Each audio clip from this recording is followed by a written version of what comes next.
Para quem ainda está conhecendo o mundo, qualquer objeto desperta a curiosidade e vira brincadeira. Nos primeiros anos de vida, é preciso estimular os sentidos: o tato, a audição, a visão, o olfato e o paladar.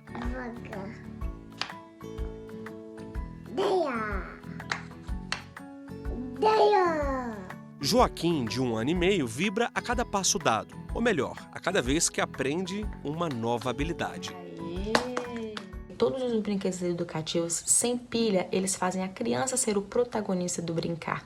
Esse protagonista do brincar cria esses estímulos onde são desenvolvidos concentração, raciocínio lógico, equilíbrio, e nessa forma elas começam a desenvolver capacidade de empilhar, capacidade de pareamento de cores, colocar cores iguais uma do lado da outra, formas de encaixe. Formas, texturas e cheiros. Nessa descoberta, ter o contato com a natureza também é fundamental. É o espaço de pertencimento das crianças. A ter contato, com grama, com areia, com terra, com brita, com árvore, flores. Esse contato com o mundo natural é muito importante nesse processo. Jéssica é mãe de 4 filhos. Além de estimular os sentidos das crianças com os brinquedos educativos, tem outros cuidados. Uma das coisas que foi prioridade para mim é a amamentação exclusiva dos meus filhos. Além de ser o melhor alimento do mundo, previne contra várias doenças.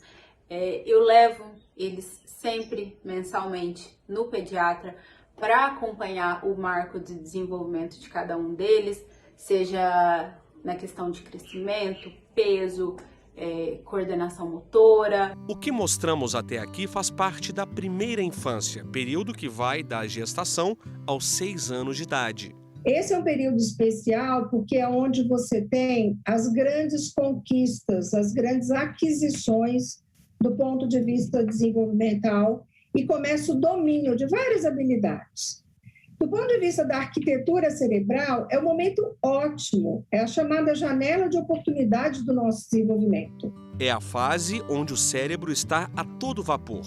A especialista em primeira infância costuma dizer que as crianças nascem prontas para aprender e a família deve investir no potencial desenvolvimento dos pequenos. 0 a 6 anos são as grandes aquisições. A criança aprende vários indicadores de desenvolvimento, aprende a falar, aprende a sorrir, aprende a sentar, aprende a se comunicar, aprende a socializar, a organizar as suas emoções, que a partir de 6 meses de idade nós já temos as emoções básicas. Então veja a riqueza que representa os 6 primeiros anos de vida. É a nossa oportunidade desenvolvimental. É o investimento do desenvolvimento mais sustentável que a gente pode ter para o ser humano. São mais de 20 milhões de brasileirinhos e brasileirinhas na primeira infância. O número é maior do que toda a região norte do país, por exemplo. Para o Unicef, garantir o direito das crianças é um grande desafio. Posso citar a questão da cobertura vacinal, que vem caindo desde 2015. Também a questão da redução do aleitamento materno exclusivo e da alimentação complementar saudável.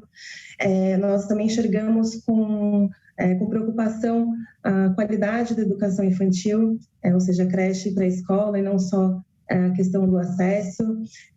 Enxergamos também com preocupação as disparidades regionais em relação à qualidade e ao acesso aos serviços, e também ao recorte étnico-racial que acometem as crianças da primeira infância. Os cuidados de hoje não são os mesmos do passado. Antigamente havia pouca tecnologia e menos informação. É o caso da Raquel. Ela tem 2 filhas. A primeira gestação foi há 20 anos e a caçula é a Cecília, de 6 anos. Tenho certeza que se hoje eu tivesse a mesma postura que eu tive há 20 anos, eu não teria êxito na educação da mais nova. Cuidados que ajudam no autocontrole, na concentração e na capacidade de resolver os problemas. Cecília tem os momentos de lazer, dos deveres, como toda criança deve ter. Gosto de brincar de boneca e boneco. Aí quando todo mundo tá cansado, tá de noite, a gente brinca de cabaninha. Agora a gente conta a história da Thaís e da Laurinha, como é chamada pela família. Sentamos para conversar e a mãe lembra que na gravidez começou a ler sobre a maternidade e os cuidados da primeira infância. Mas é aquela história, teoria é uma coisa, prática é outra. Todo dia é uma surpresa, eu falo, todo dia eu acordava com uma criança diferente, né? Quando eu pensava assim, nossa, agora eu tô especialista nessa criança aqui. Aí ela crescia mais um pouco e mudava totalmente, né, tudo. E aí eu sentia que eu tinha que correr atrás um pouquinho de novo. Então, foi um pouco das duas coisas, né? Teve realmente situações onde eu já tinha o conhecimento e sabia o que fazer, e tiveram outras situações que eu tive que correr atrás. Logo nos primeiros meses de vida da Laurinha, Thaís estabeleceu uma rotina. Tinha horário para mamar, para dormir e para fazer as atividades lúdicas importantes para o desenvolvimento de toda criança, como a música, por exemplo. Além do passeio na rua e do contato próximo com a natureza. Deu tão certo que as amigas mais próximas começaram a pedir dicas para deixar a maternidade mais leve. Thaís percebeu que poderia ajudar outras mães e, como dizem por aí, que a melhor propaganda é a boca a boca, foi assim. Uma indicação daqui, outra dali e, de repente, a agenda ficou cheia. Pelo Instagram comecei a receber muito contato também de mães que precisavam de ajuda. E como um valor pessoal, assim, eu tenho também o discernimento de que a criança ela precisa ser alimentada no espírito dela. Não precisa crescer primeiro para depois começar a ser ensinada sobre fé, sobre valores, princípios, né? Uma jornada de mão dupla de descobertas. A primeira infância não é uma receita de bolo que você junta os ingredientes e dá tudo certo. É um aprendizado diário. Essa é uma coisa que eu tenho que colocar na cabeça das mães que me procuram, né? Porque elas pensam que criança é que nem matemática, você soma 2 mais 2 vai dar 4, e não é. Tem bebê que você faz aquilo que o livro fala, dá certinho. Tem bebê que é mais irritativo, que você vai fazer e não vai dar certo, né? Então, e ainda tem ali o tempero dos pais, eu falo, né? Que cada pai, cada mãe é diferente. Então, às vezes eu vou ter uma criança que ela tem um temperamento mais tranquilo, vamos dizer assim, mais fácil de lidar, mas o pai e a mãe são diferentes e essa combinação na família, ela dá outro resultado. Exames, consultas e vacinas. No próximo bloco, a repórter Renata Teodoro mostra os cuidados com a saúde na primeira infância. A gente volta rapidinho.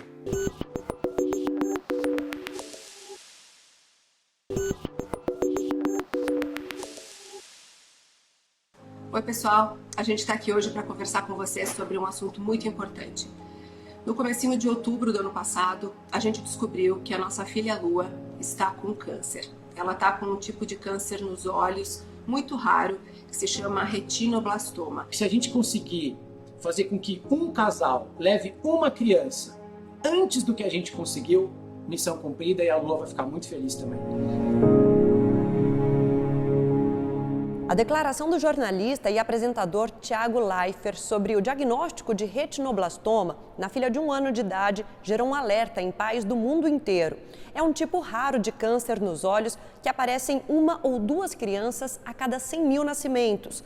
Já o diagnóstico, na maioria das vezes, é feito entre 1 e 2 anos, quando a doença aparece com mais frequência. A questão é que nem sempre ela é perceptível aos olhos dos pais. O problema é que essa doença pode não dar nenhum sinal, absolutamente nenhum sintoma, ou seja, o pai e a mãe vão ver uma criança que não tem absolutamente nada, que se comporta normalmente, ou pode dar alguns sinais, como, por exemplo, um reflexo branco no olho quando tira uma foto, ou um estrabismo, que é um desvio do olho ou para dentro ou para fora, ou um movimento anormal do olho que a gente chama de nistagmo.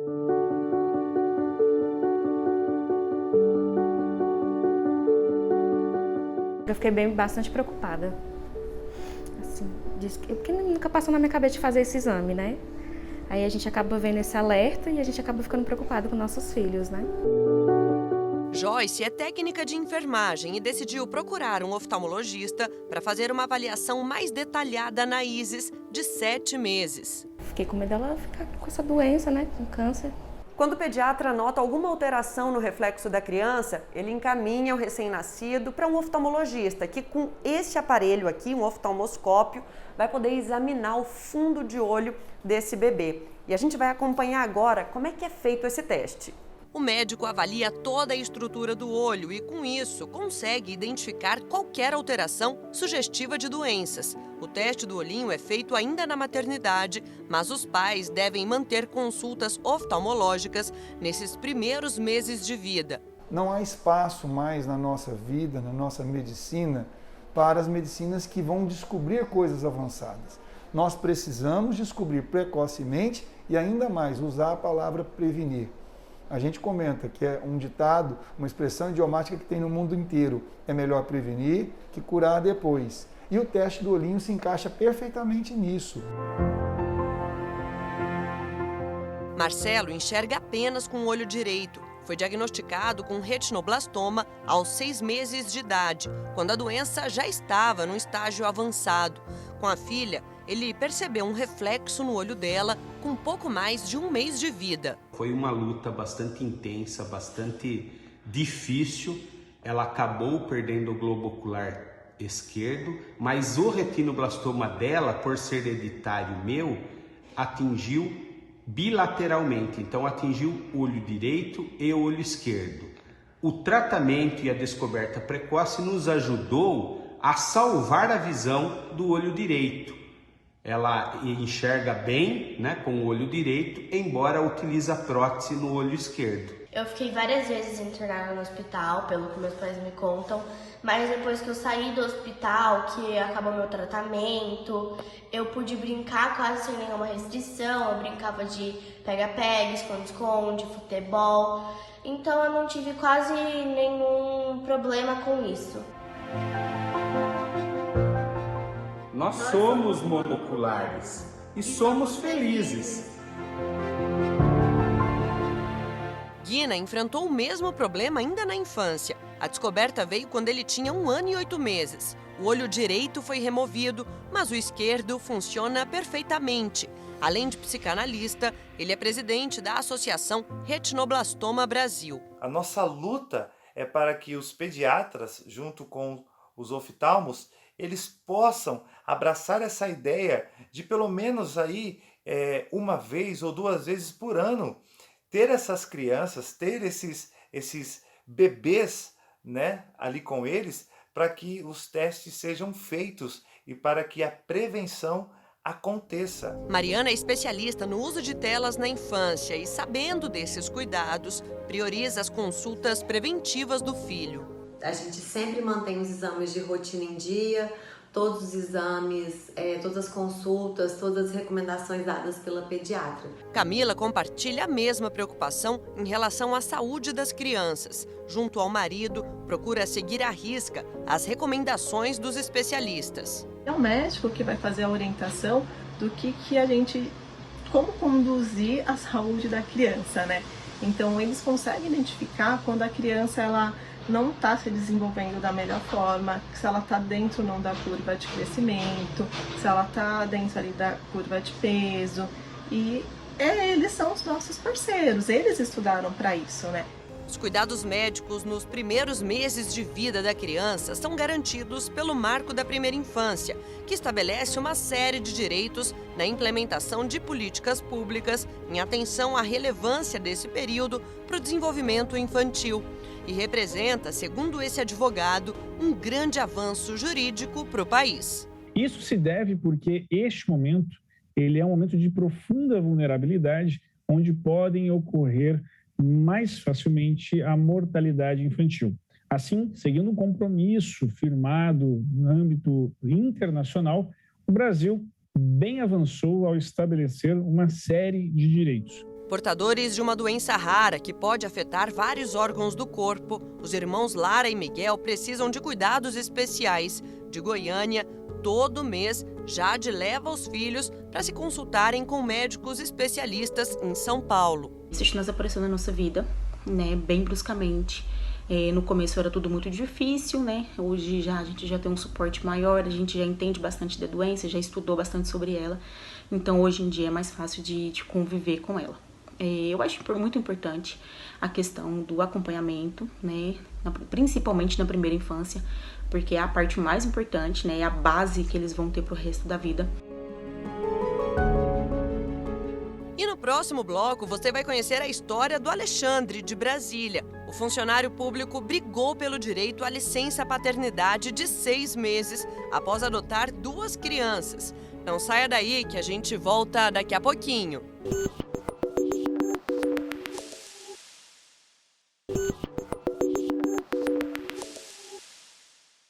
Eu começo o último bloco do nosso programa contando uma história muito bonita e emocionante também.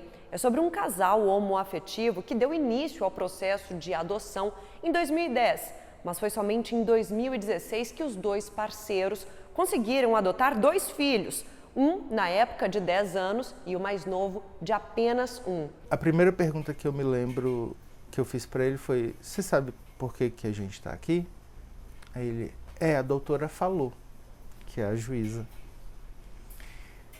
Aí eu falei: então, o meu objetivo é ter um filho, e o objetivo dele também, mas vai ter só um probleminha aí. Lá em casa não tem mamãe. Não tem, somos 2 pais. Você já pensou nisso? Ele: a doutora também falou. Sabe, eu não estou preocupado com isso não. Eu estou preocupado de ter uma família para cuidar de mim e do meu irmão.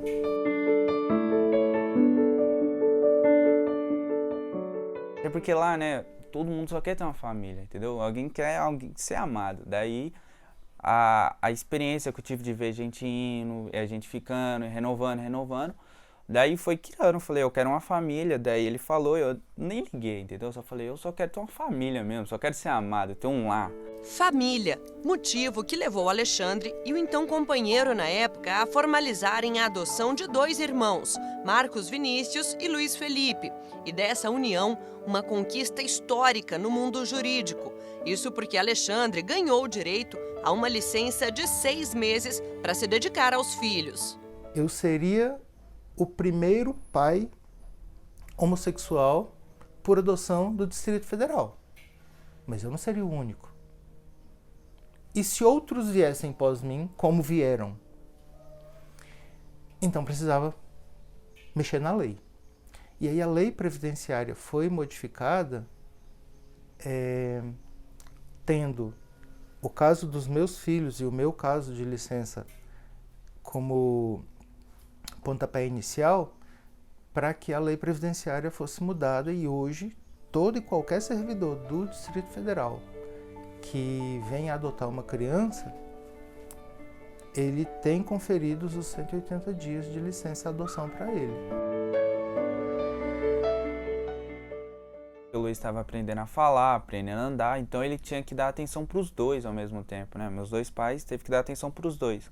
O meu pai acompanhou mais na escola, como ele é professor de português, também acompanhou mais na escola, ensinando a ler, essas coisas. Então, esses 6 meses mesmo foi muito bom para esse tipo de coisa. Além de educação em casa, higiene, estudo, tudo isso. Mas ainda existem lacunas na legislação, segundo esse advogado, em relação aos direitos de parentalidade dos casais homoafetivos. O reconhecimento desse período maior não necessariamente acontece de forma automática. Muitos departamentos pessoais, recursos humanos das empresas ainda não estão preparados para lidar com uma nova situação que da nossa sociedade, aliás, nova não, já é uma situação consolidada, mas que ainda não se alterou as regras. Todas as vezes em que a gente fala de afastamentos, da licença adoção, a sociedade, infelizmente, tem uma ideia, uma parte, que bom que uma parte tem uma ideia equivocada da licença adoção. Ela não é minha, ela é da criança.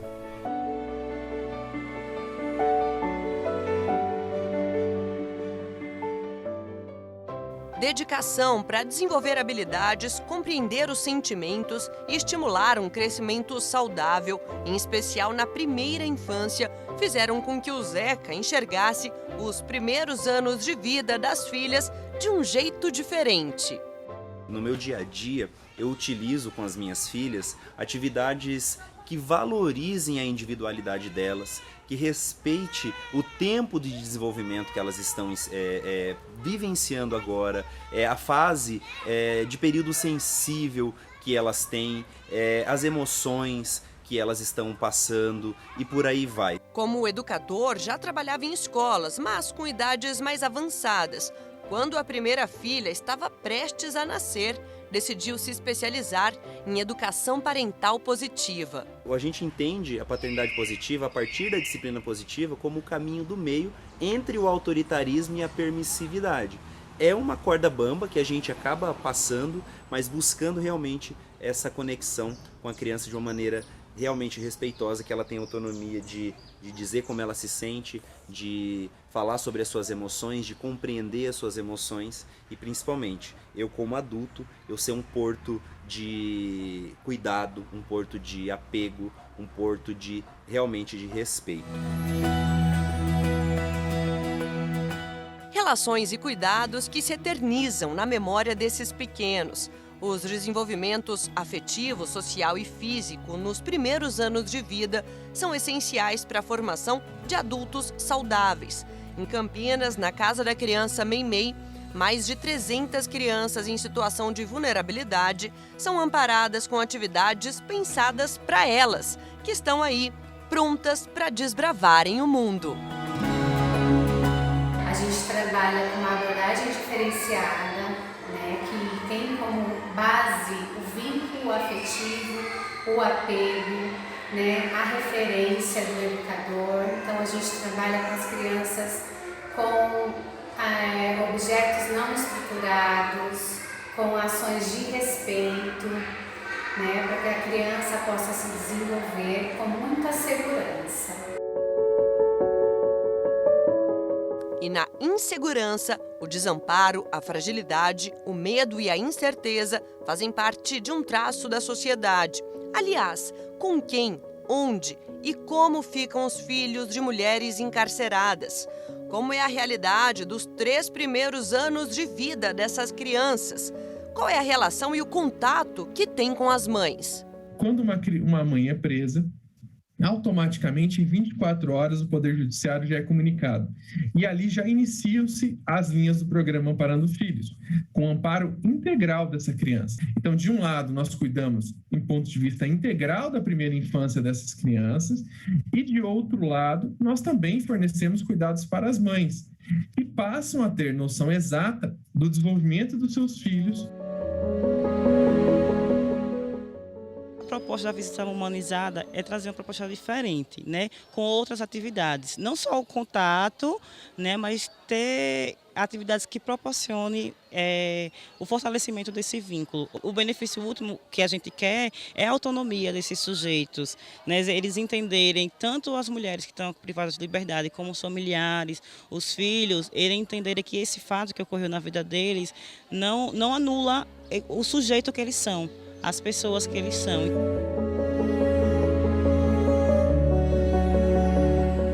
O fortalecimento de vínculos e a construção de relações em benefício do crescimento da criança logo nos primeiros anos de vida também estão previstos no programa Criança Feliz. Uma característica muito importante do programa Criança Feliz é que ele usa uma metodologia que foi cedida para a gente, que é o CDC, que é os Cuidados com o Desenvolvimento da Criança.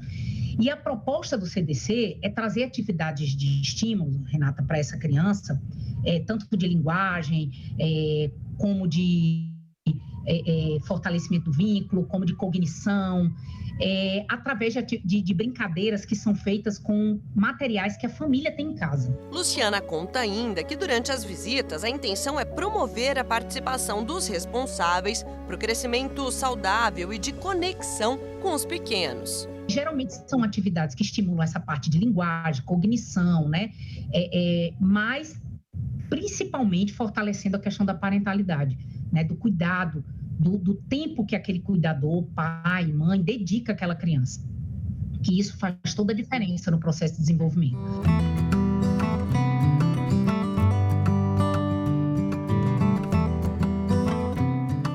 E assim a gente termina o Repórter Justiça desta semana. Já segue nosso perfil no Instagram, é o TV Justiça Oficial.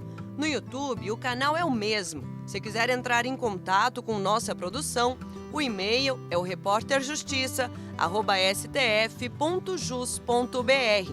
Até a próxima!